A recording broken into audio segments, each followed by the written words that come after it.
దేవరకొండ పట్టణంలోని విద్యోదయ పాఠశాల 2003-4 బ్యాచ్ విద్యార్థులు ఆదివారం విద్యోదయ ఉన్నత పాఠశాలలో ఆత్మీయ సమ్మేళనాన్ని ఏర్పాటు చేసుకున్నారు. ఈ సందర్భంగా వారు మాట్లాడారు. దేవరకొండ పట్టణంలోని విద్యోదయ పాఠశాల 2003-4 బ్యాచ్ విద్యార్థులు ఆదివారం విద్యోదయ ఉన్నత పాఠశాలలో ఆత్మీయ సమ్మేళనాన్ని ఏర్పాటు చేసుకున్నారు. ఈ సందర్భంగా 20 సంవత్సరాలుగా పాఠశాలను వీడి దేవరకొండతో ఉంటూ కొందరు వివాహాలు చేసుకుని ఇతర ప్రాంతాలలో ఉద్యోగాలు చేసుకుంటూ జీవితాలలో స్థిరపడ్డామని, తమ తోటి మిత్రులతో కలిసి ఒకే గొప్ప వేదికపై కలుసుకొని ఆనాటి చిన్ననాటి జ్ఞాపకాలను గుర్తు చేసుకుని ఈ సందర్భంగా పాఠశాల ఉపాధ్యాయులు బోధనలు, క్రమశిక్షణ, భవిష్యత్తు ప్రణాళికలను తమకు అందించారని తెలిపారు. ఈ కార్యక్రమంలో విద్యోదయ పాఠశాల పూర్వ విద్యార్థి అద్దం రమేష్, ఎండి కలీం ఖాన్, ఇర్ఫాన్ కుమార్, సింగ్ మోబిన్, శ్రీకాంత్, గోపాల్, కల్పన, రాధిక, స్వప్న, సురభి, స్వాతి, జయకృష్ణలు మాట్లాడుతూ తరగతి గదిని చూస్తే తరగతి గది చిన్నగా అయిందని, తాము పెద్దగా అయిపోయామని, అప్పుడే 20 ఏళ్లు గడిచిందని, వారు ప్రతి తరగతి గదిని తాకుతూ జ్ఞాపకాలను గుర్తు చేసుకుంటూ తమకు పునాదులు వేసిన పాఠశాలను ఎప్పటికీ మరువలేమని తెలిపారు.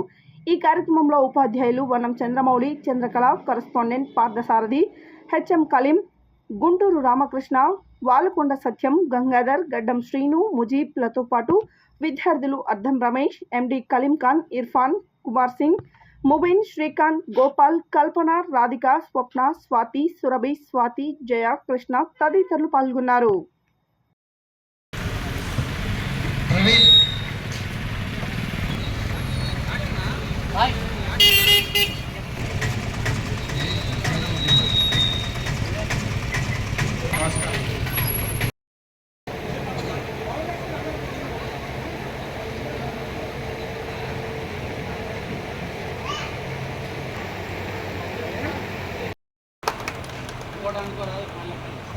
విశ్వమెంతో విశాలము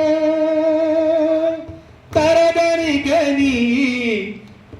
విజ్ఞానము, విశ్వమెంతో విశాలము తరగని విజ్ఞానము, విశ్వసింది పూర్వ విద్యార్థి. ఇది తీరింది. ఇంకోటి, మా ఉపాధ్యాయులు ఫస్ట్ నాకు మా అమ్మ తర్వాత అమ్మ చంద్రకళ టీచర్ చిన్న స్కూల్లో ఉన్నప్పుడు నన్ను ఒళ్ళో కూర్చోబెట్టుకొని నాలుక పైకి పెట్టి అక్కాలు నేర్పింది. ఎంత ముద్దుగా నేర్పించిందంటే అది వర్ణించలేను నేను. ఇప్పుడు కూడా నేను ఒక జర్నలిస్టుగా నేను వార్తలు రాస్తున్నా. జర్నలిజం అనేది మామూలు కాదు. ఒక అచ్చు హల్లు తప్పు పోయినా కానీ ఎంతోమంది లక్షల మంది చూస్తారు దాన్ని. తెలుగు నేను రాస్తున్నా అంటే ఫస్ట్ ఆఫ్ ఆల్ నాకు చంద్రకళ టీచర్. సెకండ్ వచ్చేసి సత్యం సార్. తెలుగు ఎంత మంచిగా బోధిస్తారు. ఇప్పుడు కూడా మీరు నేనే అసలు తెలుగు అంటే ఇదా, నేను మాట్లాడేది తెలుగు కాదు, సార్ మాట్లాడేది తెలుగు అనేది అంటే ఆయన మాటలతో మీకు అర్థమైపోతుంది. మా తెలుగుకి సార్ వాళ్ళ తెలుగుకి ఎట్లుంటుంది. మనది ఏంటంటే అల్లాడొల్లా. సార్ వాళ్ళు మాట్లాడి ఎక్స్పెక్ట్ చేయలేదు, అస్సలు ఎక్స్పెక్ట్ చేయలేదు. ఎందుకు అంటే అసలు ఒకసారి వాట్సాప్ గ్రూప్లో ట్రై చేసినాం సార్. 10 నుంచి 12 మంది మెంబర్స్ డీటెయిల్సే ఉన్నాయి. అసలు ఎట్లా అప్రోచ్ కావాలనేది మాకు అర్థం కాలేదు ఫస్ట్. తర్వాత ఒకరి నుంచి ఒకరికి జయ కలిసిండు, నాకు జయకృష్ణ గారు, మేము జయ అని పిలుచుకుంటాం. జయ కలిసిండు. అమ్మాయిలు ఎవరన్నా టచ్లో ఉన్నారా, ఎవరన్నా మాట్లాడుతారంటే ఒకరిద్దరు ఉన్నారనగానే వాళ్ళ గ్రూప్లో యాడ్ చేసుకొని అందరినీ గ్యాదర్ చేసినాం సార్. ఫైనల్గా 12 మెంబర్స్ ఉన్న గ్రూప్ని 50 మెంబర్స్ గ్రూప్గా క్రియేట్ చేసినాం సార్. కానీ నాకు ఫస్ట్ ఎక్కడ చూసినా ఇప్పుడు అంతా సెల్, వాట్సాప్, ఇన్స్టా ఎవరు చూస్తుంటే ఫస్ట్ 5 years బ్యాక్ ఉన్న వాళ్ళు. చదువు పూర్తయిన తర్వాత 2003, 2004 తర్వాత ఎక్కడెక్కడికో వెళ్ళాం, ఎక్కడెక్కడో చదువుకున్నాం. మళ్ళీ ఈ 20 సంవత్సరాల తర్వాత ఇలా కలుసుకోవడం నాకు చాలా హ్యాపీగా ఉంది. ఇప్పుడు నేను ప్రజెంట్ రిలయన్స్ బీపీ మొబిలిటీలో సీనియర్ మేనేజర్గా చేస్తున్నాను.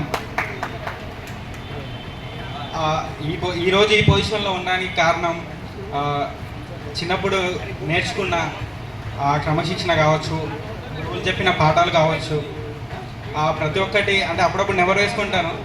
సతాయిస్తున్నారు. ఇక పోనీ రాయనంటే రేపు ఆడలే అంటారు, ఎల్లుండి ఆడే అంటారు. అప్పుడు ఆడలేదు. లేదు సాయంత్రం మళ్ళీ ట్యూషన్లు. అప్పుడు ఎస్ఎఫ్ఐ కార్యకర్తలాగా వాళ్ళు మన స్కూల్కి రాకపోతే మేమే 2-3 సార్లు ఏమే మా స్కూల్ రారా, ఓ ఏమో ట్యూషన్ పెట్టి సాగు కడుతున్నారు, వచ్చి స్కూల్ బంద్ చెప్పారని 1-2 సార్లు చెప్పేసి. అయితే లాస్ట్ చెప్పుకోవాల్సింది ఏంటంటే, అప్పట్లో నేను కొద్దిగా 2-3 డైలాగులు చెప్పేసి వెళ్దామని. ఏమప్పా ఊర విద్యార్థి సమావేశం అంటే దీని అమ్మ కూడా చూడలేకి